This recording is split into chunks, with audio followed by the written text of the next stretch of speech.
Hello guys, my name is Sanjeev Pandey और स्वागत है आपका अपने चैनल में लर्न विद संजीव में।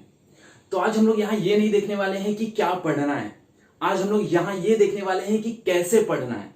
और जब हम लोग कैसे पढ़ने के टॉपिक पे आते हैं ना, तो सबसे पहला क्वेश्चन यही आता है कि कहां से पढ़ना है। ओके, मैं बात कर रहा हूं तुम्हारे नोट्स की। ओके, तुम्हारे पास प्रिंटेड नोट्स होंगे, बहुत सारे अलग अलग ऑथर्स के बुक होंगे, बट आज हम लोग यहाँ कुछ ऐसा देखने वाले हैं जो कि तुम्हारे नोट्स के रिलेटेड बहुत ज्यादा फायदा होने वाला है। ओके, तो वीडियो एंड तक देखिए। स्टार्ट करते हैं हम लोग आज का वीडियो। तो आज हम लोग बात करने वाले हैं how to make a notes. Okay, जो हम लोग नोट्स पढ़ते हैं वो हम कैसे बनाए। ओके, तो सबसे पहला ये चीज है कि अपना नोट्स तुम लोग खुद बनाना चालू करो। ओके, सबसे पहला टिप ये है कि सबसे पहले तुम लोग अपना नोट्स खुद बनाना चालू करो। मैं अपने सारे स्टूडेंट्स को यही एडवाइस देता हूं कि अपना नोट्स खुद बनाओ, क्योंकि जब आप अपना नोट्स खुद बनाते हो ना, तो जब आप कभी रिवाइज करते हो तो आपको पता होता है कि आपने वो चीजें कहां लिखी है। ओके, वो चीजें किस फॉर्म में लिखी है। ओके, सो आपको अंडरस्टैंडिंग के लिए बहुत ज्यादा फायदा होता है आपके अपने नोट्स से। जब कभी भी हम लोग अपना खुद का नोट्स रेफर करते हैं ना, तो हमको चीजें ढूंढने में बहुत ज्यादा इजी होता है।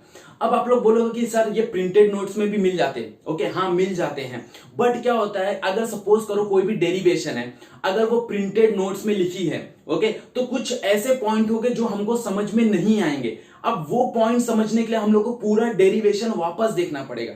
बट अगर मैं नोट्स अपना खुद से बनाता हूं, ओके, अगर मैं नोट्स अपना खुद से प्रिपेयर करता हूं, तो मुझे पता है कि सारे डेरिवेशन किस फॉर्म में लिखे हैं। मैं हर एक लाइन पहचानता हूं उस डेरिवेशन का, तो मुझे एक लाइन समझने के लिए पूरा डेरिवेशन नहीं करना पड़ेगा। ओके, वो हमारा टाइम बचाएगा। ओके, तो सबसे पहला काम है कि जब कभी भी तुम लोग कोई भी लेक्चर अटेंड कर रहे हो या फिर कोई भी वीडियो लेक्चर अटेंड कर रहे हो, किसी भी क्लास में हो, अपना नोट्स खुद बनाओ। जब तुम लोग अपना नोट्स खुद बनाओगे तो तुम लोग को बहुत ज्यादा समझने में आसानी होगा। ओके, अब बात करते हैं सेकेंड टिप की। ओके, तो second tip is nothing but use different colour pen. अब आप बोलोगे कि सर डायग्राम बनाने बोल रहे हैं, ड्राइंग बनाने बोल रहे हैं, पेंटिंग बनाने बोल रहे हैं। नहीं, ओके, मैं पेंटिंग बनाने या फिर ड्राइंग बनाने नहीं बोल रहा हूं। हम लोग जब कभी भी अलग अलग डिफरेंट कलर्स के पेन यूज करते हैं, तो उसमें एडवांटेज क्या होता है हमारा, कंसीडर करो। अगर मैं कोई भी टॉपिक पढ़ रहा हूं, ओके, कोई भी टॉपिक पढ़ रहा हूं, तो अगर मेरे को बोर्ड में वो टॉपिक नहीं आने वाला है, ओके, एक छोटा सा डेफिनेशन आने वाला है, तो वो छोटा सा डेफिनेशन अगर मैंने रेड कलर में लिखा है, ओके, तो मुझे समझ में आ जाएगा कि वो जो रेड कलर का डेफिनेशन है, मुझे सिर्फ वही पढ़ना है, बाकी जो एक्स्ट्रा टॉपिक है वो नहीं पढ़ना है। एंड नेक्स्ट चीज, जब कभी भी मैं कोई एग्जाम के लिए प्रिपेयर कर रहा हूं, या फिर बोर्ड एग्जाम हो गया या फिर वो एंट्रेंस एग्जाम हो गया, ओके, सो मुझे वो चीजें 20 से 25 बार रिवाइज करनी पड़ती है। अब अगर मुझे वो 20 से 25 बार रिवाइज करना है, तो उसको थोड़ा सा अट्रैक्टिव दिखना है। तो जब हम लोग अलग अलग टाइप्स के पेन यूज करते हैं, अलग अलग टाइप्स के कलर यूज करते हैं ना, तो मुझे क्या होता है कि वो जो मेरा लिखा हुआ चीज है ना, वो थोड़ा अट्रैक्टिव दिखता है। तो जब कभी भी हम लोग उसको वापस रेफर करेंगे ना, तो हम लोग उससे बोर नहीं होंगे। ओके, ये सबसे इंपॉर्टेंट चीज है कि आप लोग अपना जो नोट्स है ना, वो अलग अलग पेन से लिखें। जब हम लोग अलग अलग पेन से लिखते हैं ना, तो हमें सेग्रीगेटेड मिलते हैं। लाइक अगर जो इंपॉर्टेंट चीज है हम लोग उसको अलग पेन से, अलग कलर से लिखे, तो वो क्या होगा, वो बहुत ज्यादा इजी हो जाएगा मुझे ढूंढने के लिए या फिर मुझे समझने के लिए। ओके, ये हो गया tip number 2। Next tip is use flow chart और continuous pattern for your topics. Okay, जब कभी भी आप लोग कोई टॉपिक्स पढ़ रहे हो, कंसीडर करो मैं मोशन पढ़ रहा हूं। ओके, अगर मैं मोशन पढ़ रहा हूं, सो मोशन को क्या करता हूं, मैं ट्री डायग्राम में बना लेता हूं। ओके, मोशन को मैं क्या करता हूं, ट्री डायग्राम में बना लेता हूं। तो देखने जाए मोशन, तो सबसे पहले हो जाएगा लीनियर मोशन, फिर आ जाएगा सर्कुलर मोशन, फिर आ जाएगा रोटेशनल मोशन, फिर आ जाएगा रोलिंग मोशन। ओके, अगर ये सारी चीज को मैं ट्री डायग्राम में कन्वर्ट कर लूं, तो मुझे समझने के लिए बहुत ज्यादा इजी हो जाएगा। अब अगर मैं देखने जाऊं, तो लीनियर मोशन के अंदर भी क्या आ जाएगा, सबसे पहला आ जाएगा डिस्टेंस और डिस्प्लेसमेंट, उसके बाद आ जाएगा लीनियर वेलोसिटी, उसके बाद आ जाएगा लीनियर एक्सेलरेशन। ओके, ये चीजें मुझे बहुत सेग्रीगेटेड कर देंगे। ओके, सपोज करो अगर मैं लीनियर मोशन पे हूं, तो मुझे पता है लीनियर मोशन के अंदर मुझे क्या क्या पढ़ना है। मुझे डिस्प्लेसमेंट डिस्टेंस पढ़ना है, लीनियर वेलोसिटी पढ़ना है, लीनियर एक्सेलरेशन पढ़ना है। अगर मैं सर्कुलर मोशन में हूं, तो मुझे क्या पढ़ना है, मुझे एंगुलर वेलोसिटी पढ़ना है, एंगुलर डिस्प्लेसमेंट पढ़ना है। ओके, मुझे नेक्स्ट क्या पढ़ना है, मुझे एंगुलर डिस्प्लेसमेंट पढ़ना है। सो ऐसी बहुत सी चीजें हैं जो हम क्या कर सकते हैं, एक पैटर्न में फॉलो कर सकते हैं। ओके, जब कभी भी हम लोग कोई पैटर्न या फिर कोई स्ट्रक्चर फॉलो करते हैं ना किसी भी टॉपिक को रिप्रेजेंट करने के लिए, तो वो बहुत ज्यादा इजी हो जाता है और बहुत इजी वे में हम लोग उसको अंडरस्टैंड कर सकते हैं। ओके, सो ये बहुत इंपॉर्टेंट चीज है कि हम लोग कोई भी टॉपिक पढ़ रहे हैं, कोई भी चीज याद कर रहे हैं, ओके, सो उसको हम लोग एक पैटर्न में याद करें, वो पैटर्न हमारे लिए क्या हो जाता है, बहुत ईजी हो जाता है। Next tip is not your important point in your language.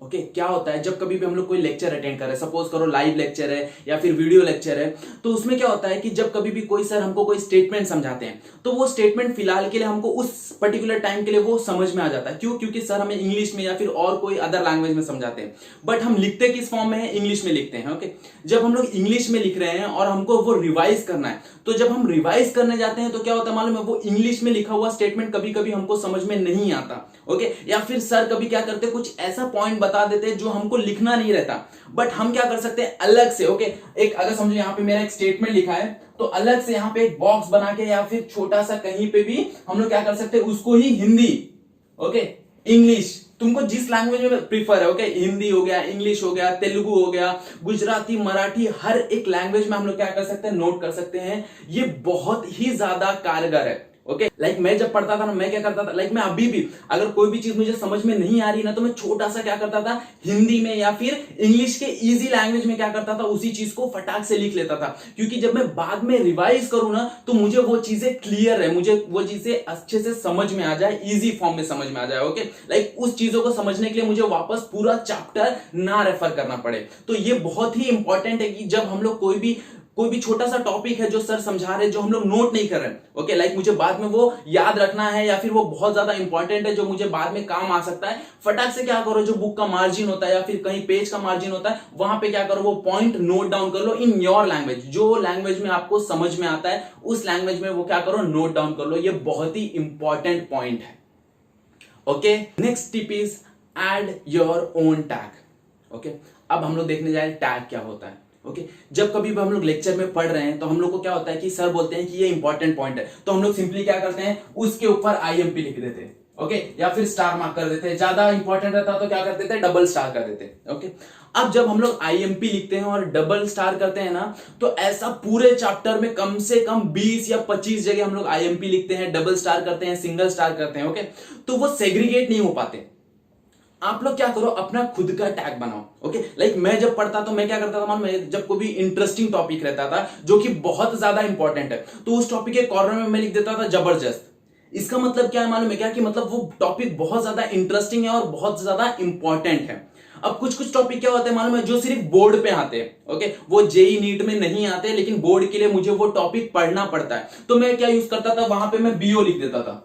Okay, BO करके स्टार मार्क कर देता था। तो मुझे क्या पता चलता था, वो टॉपिक सिर्फ बोर्ड में आने वाले, बोर्ड ओनली। ओके, तो मैं क्या करता था, मुझे पता चलता था कि वो टॉपिक सिर्फ बोर्ड में आने वाले हैं। जब मैं जेई के लिए प्रिपेयर कर रहा हूं या फिर नीट के लिए प्रिपेयर कर रहा हूं, तो वो टॉपिक से मेरा कोई भी लेना देना नहीं होना चाहिए। ओके, हम लोग बहुत से टैग यूज कर सकते हैं, लाइक एग्जांपल करो आरजेड।